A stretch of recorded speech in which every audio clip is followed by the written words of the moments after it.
Ке речат во реакцијата која што ја направија Здружено дека нивните поддржувачи, односно цитирам, вели нашите поддржувачи во собранието замолкнаа пред своите колеги. Реакција на националната мрежа против хомофобија и трансфобија по повлекувањето на законот за матична евиденција.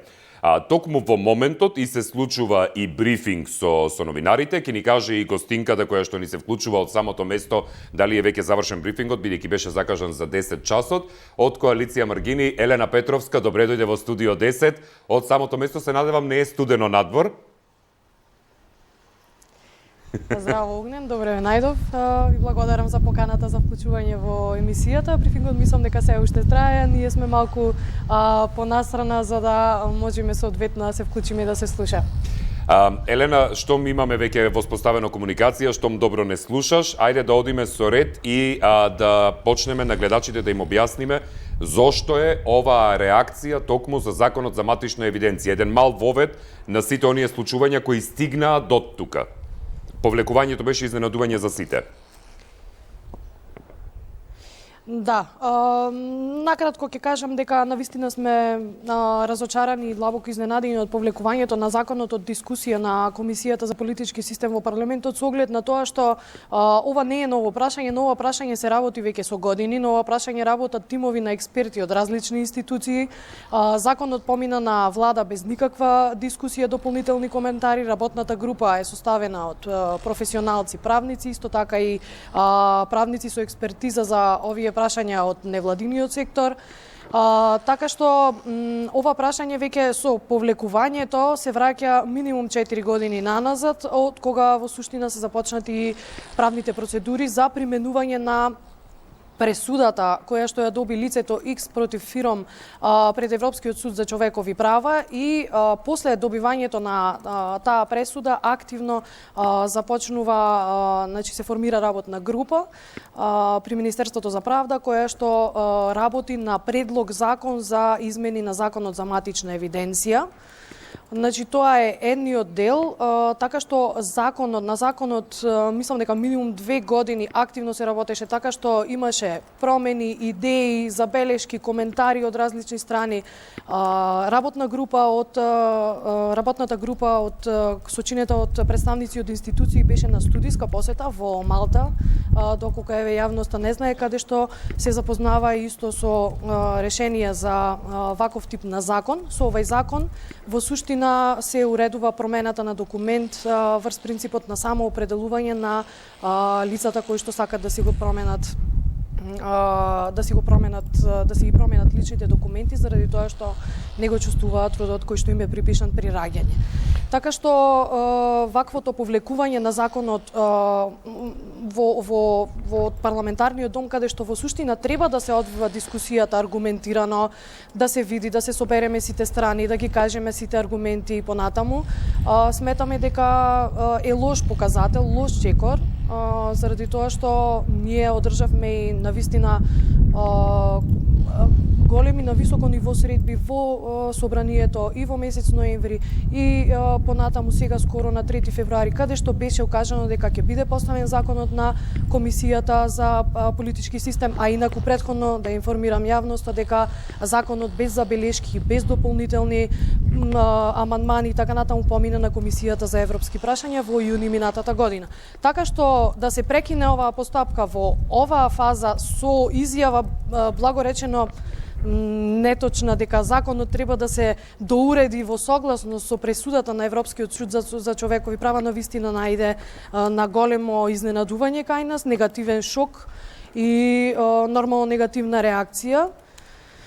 Реакцијата на вчерашната реакција на националната мрежа против хомофобија и трансфобија е токму насочена кон пак и пратениците кои што пак најдобро ги запознававме со оваа проблематика и кои што во текот на изминатите години навистина доби сериозна поддршка да разбере за што се работи, да ги разбере овие луѓе, представници на Трансформа, која што е иницијатива на трансродовите лица кај нас овде во Македонија, пеа на многу средби лично и персонално да ги објаснат своите проблеми, да објаснат со какви проблеми се соочуваат во своето секојдневно живење.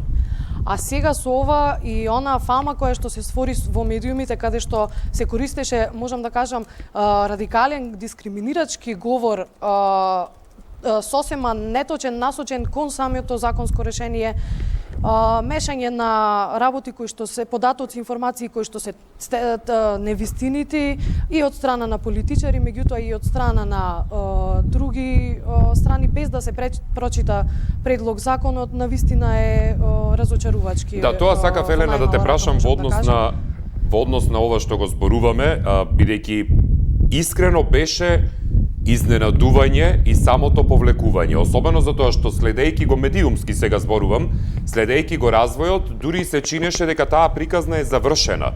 И со оглед на тоа дека и внатре имаше и доста пратеници кои што беа и поддржувачи, и голем дел од партиите не дадоа некои забелешки во конкретен период, мислам таа процедура допрва требаше да почне, но одеднаш сега ова изненадува бидејќи се повлече и при тоа нема се уште реакција. Дали воопшто некој од пратениците и од поддржувачите кои што молчеа со повлекувањето, дали до денеска се одважија со некаков коментар? За сега повеќето не, секако дека координаторката на интерпартиската парламентарна група за унапредување на ЛГБТ и правата во Собранието, Маја Морачанин, која што и е една од најголемите поддржувачи на ЛГБТ заедницата, односно и на законските решенија кои што се предлагаат во парламентот, секако дека исто имаше реакција. Мислам дека и заедно со нејзината колешка пратеничката Моника Зајкова од Либералната партија реагирали внатре во Собранието, на што тоа имаме информација, меѓутоа она што сакам да го потенцирам, Огнен, е дека очекувавме јавна расправа која што ни беше ветена токму на средбата на 3 февруари во Собранието, за која што имаше и јавна информација од самото Собрание, и очекувавме и очекуваме во едно демократско општество, или би рекла демократско општество кое што го посакуваме, дебатата стручно се води во институција која што се грижи за подобар квалитет на животот на сите граѓани. Не може за едни граѓани да се носат одредени решенија кои што има бенефита, за граѓаните кои што се трансродови, кои што си одлучиле да го живеат така својот живот, да нема дискусија, да нема расправа и едноставно без никакво образложение да се, или слабо аргументирано, би рекла, образложение да се повлекува законот, наспроти тоа дека навистина и пратениците како пратеници и во представниците во тие комисии имаат механизми во Собранието да расправаат, да аргументираат и така натаму. Јавната расправа е еден од тие механизми со цел да се отворат прашањата, да слушнеме коментари, можеби владата имала предлог коментари кои што значат унапредување, да видиме што и како е овој предлог закон. Навистина го викаат либерален закон, ете и така да го накажеме, е комбинација на вистина од искуства кои што се веќе воспоставени во различни држави. Значи, не измислуваме ние топла вода само за кај нас дека ова е ваков либерален напреден закон. Тоа е закон кој што ги вкрстува на вистина различни искуства, правила од многу држави, така што сметавме дека ова е едно основно решение кое што секако треба подобрување, меѓутоа е решение кое што задоволува основни човекови права на трансродовите луѓе кои што сакаат да променат својата документација. Ова не е закон за промена на пол, кој што, како што кажа ти, од медиумското следење се брифираше во јавноста. Тоа е тотално извртување на информациите, кога имате такви наслови неточни, во јавноста се креира забуна и додека дојдат точните информации до граѓаните да разберат за што се работи, навистина се ствара непотребен хаос, а штетата оди на луѓето на кои што им е потребна поддршка и помош, а во случајот тоа е трансродовата заедница. Тоа сакав баш, Елена, да поразговараме, затоа што многу дезинформации се објавија, многу лажни и многу невистиности, впрочем, се поврзаа со сето ова. Веројатно, народски стручно кажано, се испинува целата работа. Како се соочувате токму со овој момент на поврзано со законот? Видете, Огнен, навистина сум и лично разочарана од ваквиот начин на профилирање на цел овој случај, цел законот и така натаму, со оглед на тоа што години во јавноста сме транспарентни, присутни, не бегаме од никакви дебати, имаме навистина голем број на материјали издадено и така натаму кои што се јавно поставени, секој може да се информира и слично, меѓутоа кога ќе се работи за пошироката јавност, тогаш медиумите играат навистина голема улога во она што се пренесува и како се пренесува.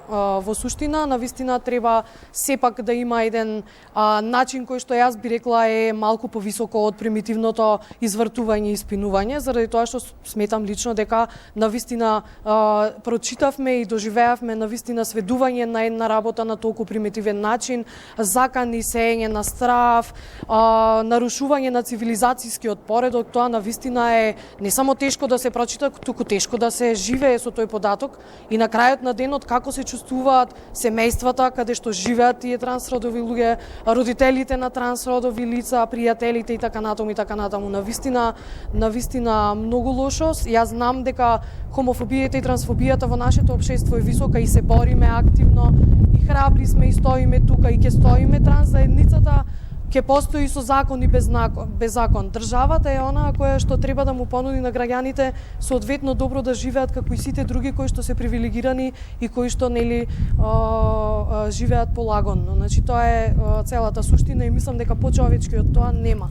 Мене ми е многу жал за моите пријатели од трансродовата заедница што навистина цел еден нивен живот кој што е како што во сите сфери се сведува на еден закон за кој што дебатираме веќе со години во 21-виот век. Навистина мислам дека нашето општество радикално мора да турне напред, а тука е пред се политичарите кои што треба да си превземат одговорност за тоа како се однесуваат кон овие прашања кои што се кревки. Гледаме дека во моментите кога разговараме, притискаме за средби, притискаме да дадеме мислења и така натаму со цел да се помогне да се надминат проблемите на заедницата, некако не сме приоритет. Меѓутоа кога ќе дојде кратење на одредени работи согласно идеолошките потреби на партиите, први на листата се ЛГБТ и заедницата. Навистина поразително.